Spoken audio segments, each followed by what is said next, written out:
proposals. And I might add, the Biden crime bill is before us, calls for the death penalty for 51 offenses. A wag in the newspaper recently wrote that something to the effect that Biden has made it a death penalty offense for everything but jaywalking. The president's bill calls for the death penalty on 46 offenses. The difference is negligible. Yet let's put it in, I am a supporter of the death penalty. I am a supporter of the death penalty without the racial justice provision in it.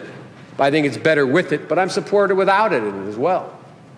On that list was convicted for killing 12 people. In good conscience, I cannot stand back and let a new administration resume executions that I halted.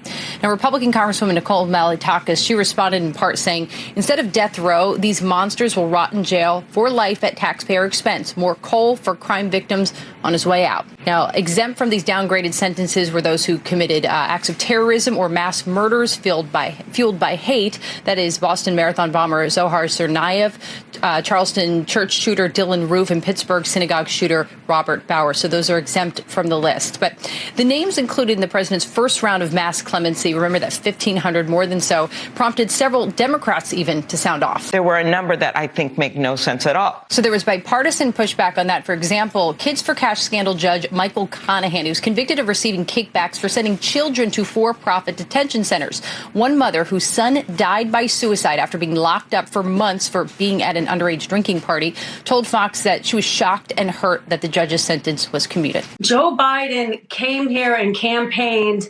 multiple times that he was, Joe Scranton. He was one of us. He knew of our struggles and he cared about our community and our kids and our families.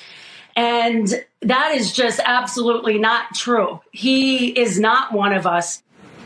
And this just in from the Trump team responding to the death penalty pardons, telling Fox News, we're summarizing here, that this was an abhorrent decision by President Biden.